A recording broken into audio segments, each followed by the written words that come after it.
बार जो है मसौढ़ी विधानसभा से फिर जनता आपको तीसरी बार जो है कि घोषणा कर रही है कि इस बार फिर से विधायिका तीसरी बार होंगी, क्या कहिएगा? सबसे पहले आपका चैनल का मैं धन्यवाद देती हूँ। जैसा कि आपने बोले कि फिर तीसरी बार मसौढ़ी की जनता जिताने के लिए मसौढ़ी के जनता मालिक के साथ 10 साल 2 टर्म कदम से कदम मिला करके चले हैं, गले से गले मिला करके चले हैं, हर सुख दुख में शामिल हुए हैं। सभी हमारे जितने भी मसौढ़ी जनता मालिक का उत्साहित है फिर से विधायक बनाकर विधानसभा में। इस बार बिहार में प्रधानमंत्री नरेंद्र मोदी आ रहे हैं, क्योंकि एनडीए में इस बार जो है कि पेच फंस रहा है, इसीलिए प्रधानमंत्री बिहार दौरे पे आ रहे हैं, क्या कहिएगा? देखिए, पेच 18 सीट पर फंस गई और जिस तरह से चिराग पासवान एनडीए की सरकार तो अपना मन से कहते हैं कि हम हनुमान हैं, हमको तो नहीं लगता है कि वहाँ हनुमान है। वो अपना कमियां छिपाने के लिए एनडीए सरकार जिस तरह से जो पूरे बिहार के नेता बनते हैं चिराग पासवान और जो पासवान को पुतले का काम है, इस तरह हमारे स्वर्गीय रामविलास बाबू थे, उस समय जो दलित महादलित किया जा रहा था, उस समय नीतीश कुमार मुख्यमंत्री थे, उस समय कहाँ गए थे? पासवान समाज को छोड़ करके और सब लोग के महादलित बनाए। आज अगर महादलित पासवान भी रहते तो हमारे जितने भी गरीब तबके के हैं उनको आज कुछ तो सुविधा मिलता, लेकिन इस बार एनडीए आ चुके हैं और कभी जेपी नड्डा तो कभी प्रधानमंत्री प्रोग्राम ले रहे हैं। इस बार पूरे बिहार के जनता प्रण ठान लिए हैं, संकल्प ले लिए हैं, इस बार कोई जनता ठगाने वाला नहीं। बिहार में 2025 में कहे हैं तेजस्वी यादव बोले थे कि इस बार युवा के लिए सोचेंगे, जो एनडीए सरकार ने लाठीचार्ज किया, जन जन तक जाएंगे, जो भी एनडीए के रहेंगे विधायक उनको हम लोग क्षेत्र में, क्योंकि वंचित जो क्षेत्र है हम लोग गांव है, गांव में जाएंगे, उसका भस्कार करेंगे, क्या कहिएगा? बिल्कुल सही विरोध चल रहा था।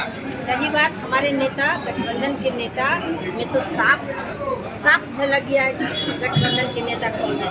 वो एनडीए की सरकार न बनावे कि किनको बना रहा है, कौन चेहरा है। और जैसा कि हमारे नेता जो 17 महीना में जो नौकरी 5 लाख नौकरी दिए और 20 के चुनाव में घोषणा किए थे कि हम जब सरकार बनेगी तो 10 लाख नौकरी देंगे, वो तो साबित कर दिए 5 लाख नौकरी देकर।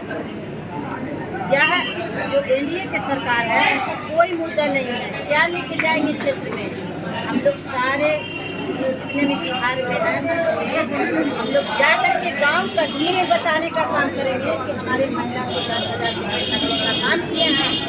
लल्ली आरोप लग रहा था तेजस्वी यादव जो है कि सीट बेच रहे हैं, एनडीए सरकार कह रही थी, क्या कहिएगा?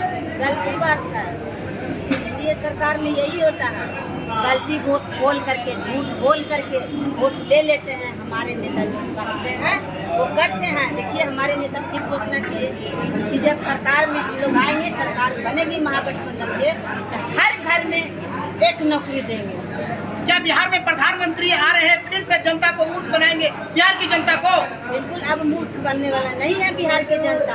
अब लोग सब लोग जान चुके हैं कि हम लोग की 15 साल से 20 साल से मूर्ख बना के रखे हैं और ठगने का काम किए। इस बार कोई ठगाने वाला नहीं। तेजस्वी यादव जीतते हैं, 2025 का चुनाव जीत रहे हैं और सीएम बनेंगे, तो क्या जनता के लिए करेंगे, युवा के लिए क्या करेंगे? सबसे पहले मुद्दा होता है। देखिए, हमारे नेता साफ शब्द में घोषणा कर दिए हैं कि जब हमारी सरकार बनेगी तो हम युवाओं के और हर घर में नौकरी 1 परिवार के देंगे और महिलाओं के खाता में 25-25 रुपया देंगे।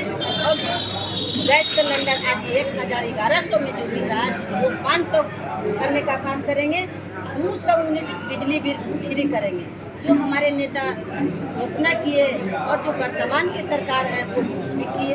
इस बार तीसरी बार आपको विधायिका बनाया जाता है, तो महिलाओं के लिए सबसे पहले जो समस्या है शौचालय का मसौढ़ी में, क्या आप बनाइएगा? देखिए, इस इस बार महिलाओं के तो हर जगह समस्या है और हम भी महिला हैं तो महिला की दर क्योंकि हम लोग सरकार में न रहने के कारण बहुत सा काम ऐसा होता है या नगर परिषद में कि एनओसी नहीं मिलता। एनओसी नहीं मिलने के कारण जो हम लोग योजना लिखते हैं वो लंबित रहता है, पास नहीं होता है। इसके अगर मिल जाएगा एनओसी तो हम आश्वस्त करते हैं कि मसौड़ी में अपना निधि फंड से हम शौचालय बनाएंगे। नगर परिषद में कचरा प्रबंधन का कोई साधन नहीं है और अभी हाल के दिनों में बगल के गांव के जो युवा थे कचरे के बारे में वो न्यूज बनवाए और उनके ऊपर क्या हुआ कि नगर परिषद द्वारा उनके ऊपर केस कर दिया गया। इसके बारे में क्या कहिएगा?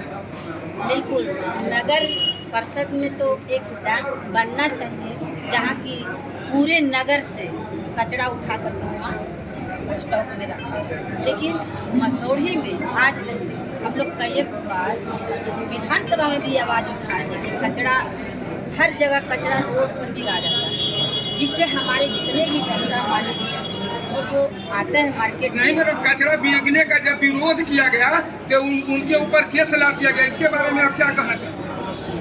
कचरा बिकने पर विरोध और केस होते यही ना हो रहा है सरकार में। जो लोग गलती कर रहे हैं उनको पर केस नहीं होता है और जो लोग बेचारा सही काम कर रहे हैं उनको बुला करके हाथ में बोतल थमा करके केस किया जाता है और जेल के अंदर भेजा जाता है। सरकारें आती हैं, सरकारें जाती हैं, बहुत सारे घोषणाएं होती है, चाहे एनडीए की सरकार रही या महागठबंधन की सरकार रही। लेकिन जब हम लोग का उम्र 50 साल का 30 सालों से हमने देखा है कि किसान के हित की बात कोई सरकार नहीं करती है। क्या कहना चाहेंगे अगर गठबंधन की सरकार बनती है तो? 20 साल से तो अभी मुख्यमंत्री नीतीश बाबू जो हमारे किसान भाई को ठगने का यानी कि खाद के बोरी में 50 किलो खाद 50, लेकिन उसको देखा जाए तो 45 किलो। तो इसी तरह से बीज बोने के समय में बीज नहीं मिलता और खाद का दाम 266 रुपया आता है सरकार की तरफ से और मार्केट में 350 और 400 के बीच चला जाता है, 800 तक के चला जाता है और समय पर नहीं मिलता है। समय पर नहीं मिलता। आप जनप्रतिनिधि रहने के हम 10 सालों से हैं और आपसे ये आग्रह होगा, जनता के तरफ से हम पत्रकार लोग आग्रह करते हैं कि इसके ऊपर कमांडिंग आपको करनी होगी कि खाद की लाइसेंस कहाँ है और कितने में बेच रहे हैं, इसके बारे में आप क्या कहेंगे? बिल्कुल, जब हम लोग की सरकार में हम लोग की सुनता है कौन? जब हम लोग बात